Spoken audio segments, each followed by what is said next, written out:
the councillor for Barhaven West, David Hill, the councillor for Orleans West Innis, Laura Dudas, and the councillor for Orleans South Navan, Catherine Kitts. Hello to all three of you.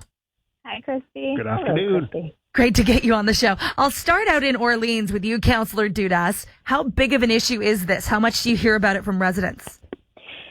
It is a significant issue. It's interesting you were just commenting about hearing about it in your own backyard when it's coming off the highway.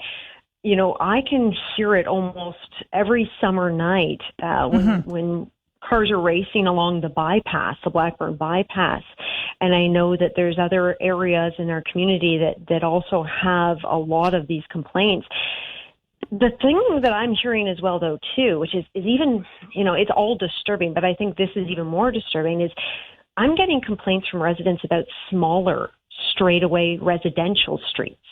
So in neighborhoods, quiet neighborhoods where, you know, people will be drag racing or even park and rides and lots, empty lots where there's stunt driving. So, you know, once again, the noise is a disruptive matter. It's an issue for our communities. But even more so is the safety. I mean, could you just imagine if one of these people, one of the drivers loses control? I mean, they're putting their own lives and others in jeopardy. It's a significant issue, and we see it from the police data. It's increased, particularly after the pandemic, and we know it from residents who are sharing it anecdotally and from ourselves when we can hear it. Councillor Hill, over to you. I saw a Twitter exchange between you and somebody I believe is one of your constituents and said that your office reached out right away to help you. How big of an issue is it in your neck of the woods?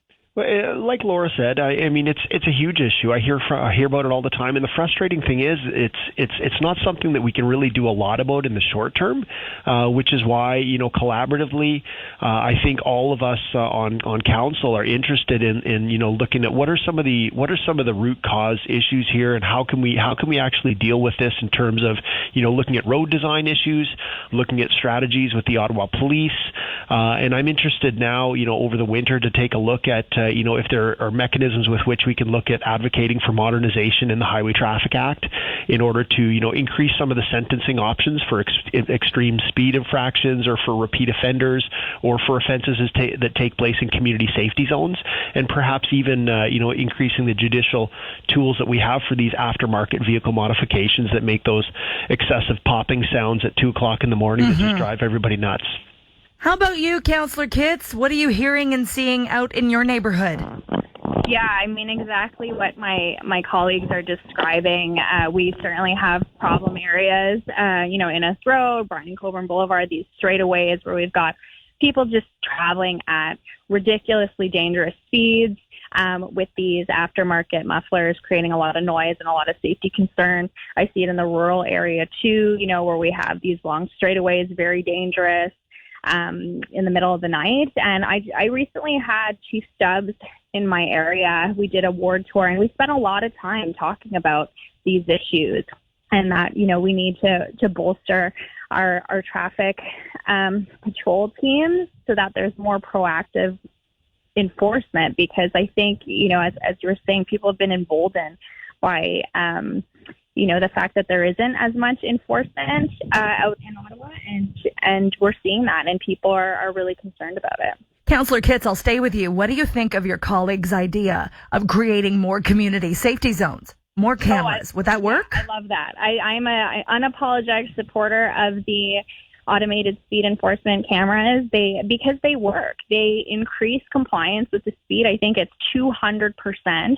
We do have one on Innis Road, close to a school in my area, and you see, as soon as you get to that area, everybody drops the speed. Right, but then they speed up after that. I've got one in my neighborhood, and I watch people slow down, hit the brakes, almost in a dangerous way, because they don't want to get the ticket. And then they rip as soon as they're out of that community safety zone, and they keep roaring down the street like a moron. Yeah. Well, I think other municipalities in other parts of the world have even more sophisticated technology where there's cameras that move around. So you don't actually know, they're not in a fixed location. They move around so that, you know, you can be caught elsewhere. So I think we need to look at these things. Obviously, there's some pushback. Some people characterize it as a cash grab, but I think, you know, This is something that every counselor is dealing with. When I door knocked during the pandemic, I would say 1 in 3 residents wanted to talk to me about speeding, and it's remained elevated. One of my staff members probably spends about 80% of her time dealing with speeding complaints and looking at our traffic calming measures and road design, as Councillor Hill was saying. So, it's a huge issue, and it's a safety issue. It's something that we need to tackle as a city.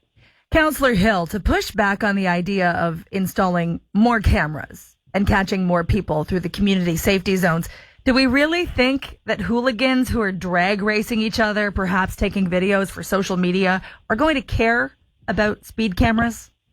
I think that's a fair point, and I don't disagree. And this is why I'm saying I think that we need to look at some innovative options that go beyond just community safety zones and speed camera options. As was mentioned, there are other technological options out there. There are technologies that can hear sound decibels accurately, but the problem is our Highway Traffic Act does not enable our police to go to that level. So I think an element of solution space here is going to be in looking to modernize that, which is not under the municipality or municipal jurisdiction. It's a provincial issue, but I think we can make a case that will probably be shared with Burlington, Hamilton, Mississauga, all these other places that have similar issues as us. And I think if we make a loud enough noise here, we can get some change that would allow us to potentially increase sentencing, for example, for that person you just described who doesn't care about getting an infraction ticket. Well, that's fine.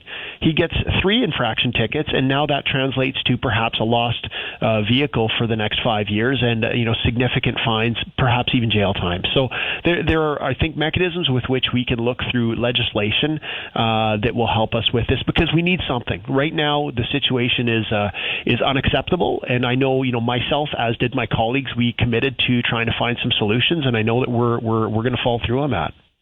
Councillor Dudas, your thoughts on that? Well, I'd say, having police out there doing enforcement and blitzes. My only concern about having, community safety zones and having photo radar in them when they're in front of a school, absolutely, I support that. My concern is, if you have somebody who wants to break the law and race because they're getting, kicks out of it, they're going to do it. And they're going to know that there's a camera on that road, so they're going to go to another road. So that's why I think for me, I prefer to defer to humans in the form of police actually being, resourcing this and doing blitzes, seeing that police have enough funding so that they can actually get, boots on the ground and get them out there addressing this particular issue. I'm not opposed whatsoever to looking at increasing, lobbying the provincial government to change the Highway Traffic Act so that they can increase fines and really penalize those who are breaking the rules. But I wouldn't assume that having a static, technology in place for a particular road will eventually deter them from doing it whatsoever. So I'm open to any ideas, but I think, frankly, I really do think having police out there enforcing it, and I would say that these folks are actually posting their exploits online. They're doing it in such a brazen fashion that they need to feel that they're going to feel the full brunt of the law. And that would require a police presence in these jurisdictions. And we need to also be able to have residents reporting these locations, particularly if the location has shifted from one to another, to the police so they can be reactive. Yeah, noise is annoying, but frankly, for me, Councillor, it's more about the safety. And I'm sure that's what you would express as well. It's not just the disturbance, it's the safety of people driving around on the road and the people that live in these communities. Do we have the police resources for better enforcement, though? We're at a time where our budget is already so stretched and pinched. Can we even get more police out there if this is happening in so many pockets of the city? Well, I know that we're coming up to budget time, and I know that the chief has indicated that resourcing is certainly a pressure. I look forward to seeing what the Police Services Board puts forward in terms of how they're going to address this. But much to Councillor Kitts' point, the chief is fully aware that this is an issue and an increasing issue for all of our communities, for the entire city. So I'm looking forward to seeing what he is going to propose in terms of how to resource this appropriately.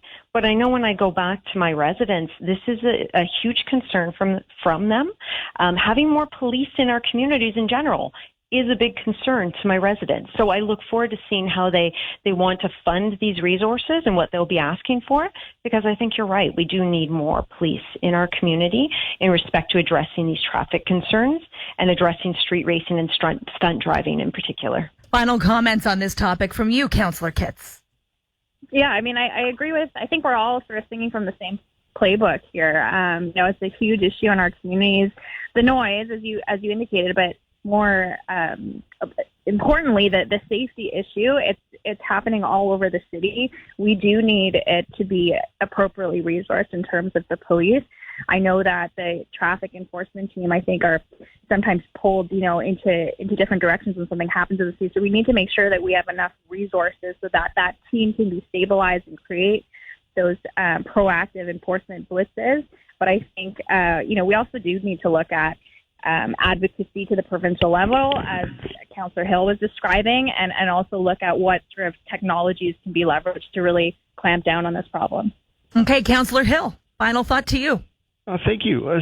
Certainly, I think I will be advocating at the next Police Services Board on the issue of our Ottawa Police Service getting pulled from doing their routine municipal operations into these federal demonstrations and federal policing requirements that I think we need to be that need to be accounted for when we look at our police budget and when we look at our police operations, because these are not the types of things that would happen in a Calgary or a Toronto or a Montreal, because we are located as a municipality at the seat of the federal government. And so I really think that relationship reset needs to happen in terms of what we're responsible for, because it's unfair to my residents when, the routine policing that would normally be doing that enforcement function out here in Barrhaven gets pulled into, monitoring a federal-related protest or, supporting federal-related operations. So I think that's something that perhaps we should be looking at as well.